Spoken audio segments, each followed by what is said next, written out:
I remember thinking this was such a big sort of turning point in my career, and it ended up changing my life. So I was right to think that way.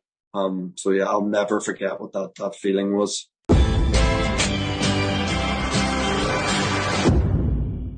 Hey Jamie, such a pleasure to meet you today. How you doing? I'm all right. You win best prettiest background, I think. Thank you so much. That is the nicest thing anyone can do. Thank you.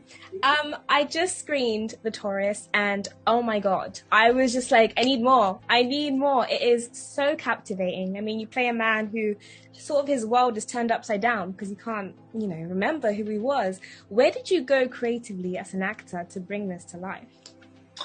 Yeah, it's cool. It's interesting, Olga, because usually you have like, offered to you and presented to you for an audience, and certainly as an actor when you're reading a script for the first time, you're sort of given an insight into the world of someone, and you see their family life and you see the vocation they have, and you start to get a good sense of who this person is and build your character around that. But with this, you're denied all of that, and like you just become like an audience member, and it's sort of revealed to you over the course of the scripts who this guy is, why he was where he was at the beginning when we first see him, and it all starts to get pieced together. So you're sort of building that character through what is being revealed to you. So it's like an interesting process. It's different to what I'm sort of used to. But I guess you're trying to play it as sincere as possible in terms of as these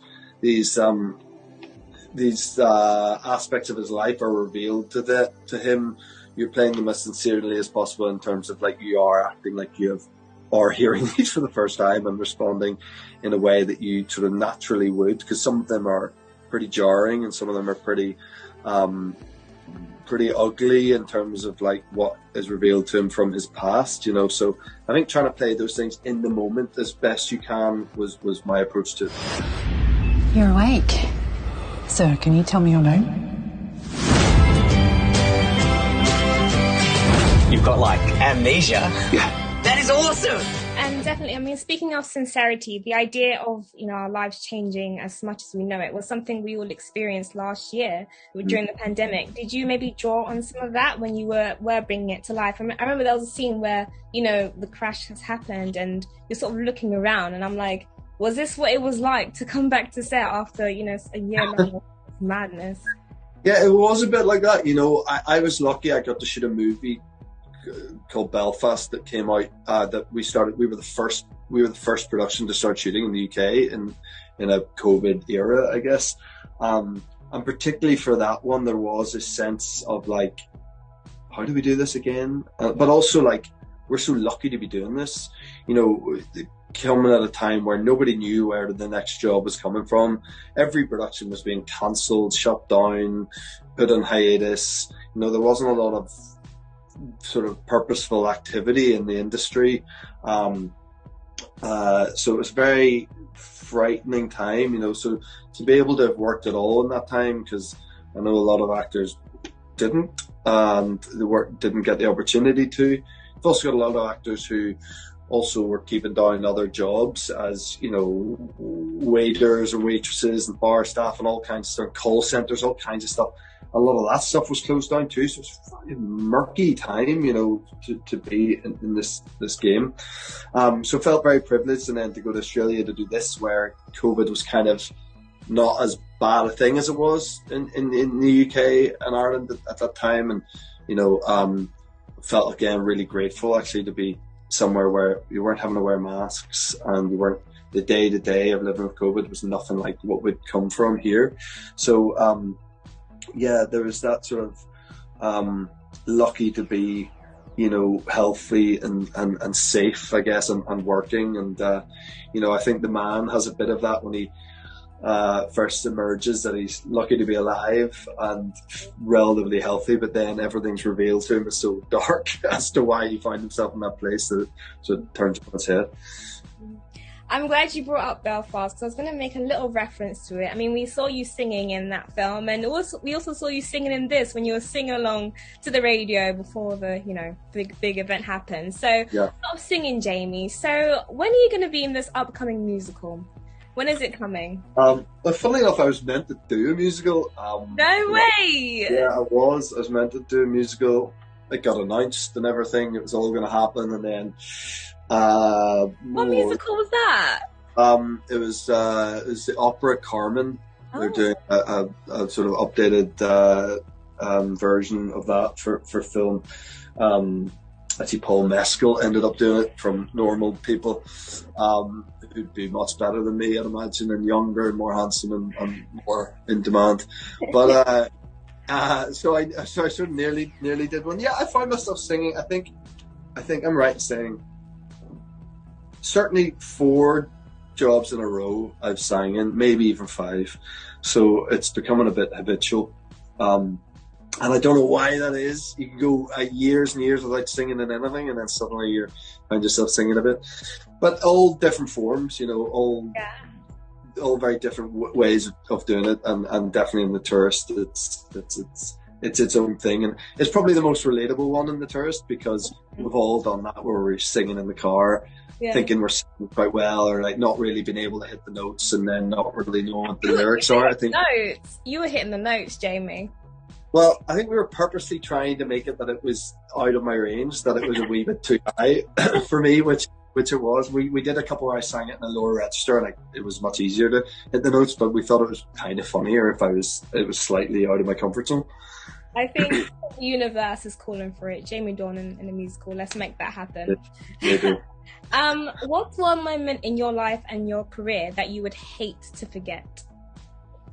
Oh, wow.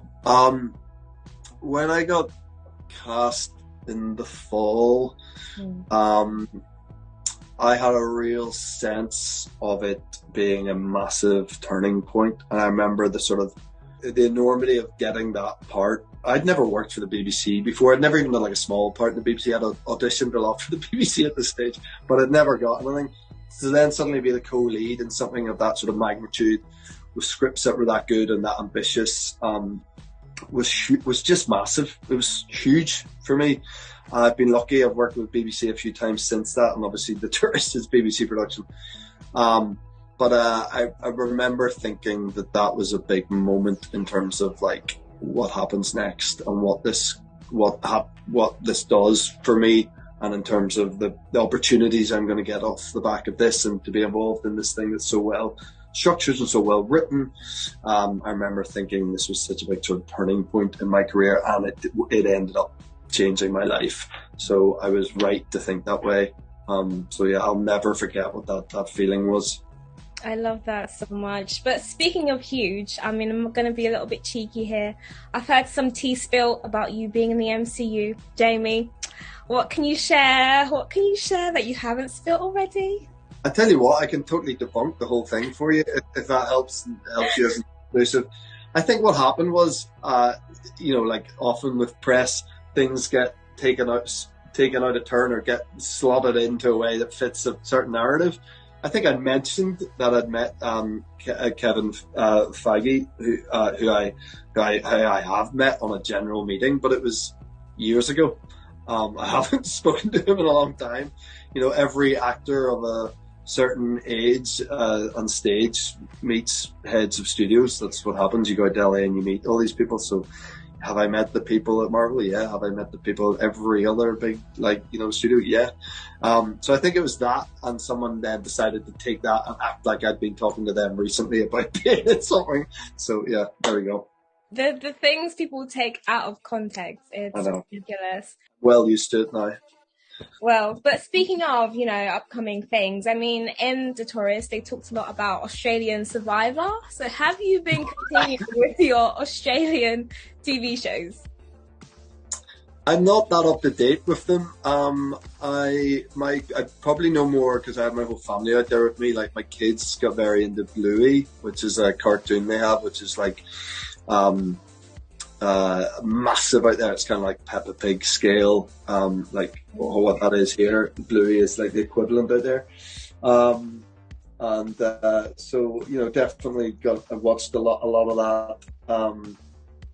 But yeah, I mean, like so many of us of a certain generation grew up with Home and Away and Neighbours, and it's like that sort of thing where you realise, like Foster's as a beer in Australia, they don't drink Foster's and they don't know that much about Home and Away and Neighbours.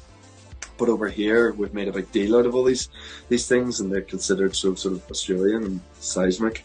But yes, I definitely didn't watch any Australian Survivor. I've never seen any form of Survivor. I've never watched that show. Actually, I'm not a big. Is that reality TV? I guess that's reality TV. I'm not a big reality TV guy. I'll get seduced into the odd thing. It's not like I've never watched anything, but I haven't watched that. But yeah. So we saw your character discovering who he was and discovering what is going on, and I imagine for him it must have been quite strange. I mean, seeing this crazy landscape. So I just wanted to link that and ask, where's the strangest place that you've been recognised? I was at the toilet. I was at a rugby match, and I was at the toilet, and I'm at the urinal, and men standing beside each other, and this guy was having a very big chat with me whilst we were sort of trying to do our business, and he was asking me for a photo and stuff, and it was the timing of it was horrendous, and I was like, do you really want to do this now? Can we finish up what we're doing, having to do here, and maybe take it outside? So I sort of convinced him that it wasn't a good time or place to be doing this, and then we took a photograph outside. But that was a pretty awkward exchange. Yeah. That sounds so awkward, and I guess we'll leave it at there. Thank you so much, Jamie. Thanks, Olga. Thank you. Thank you.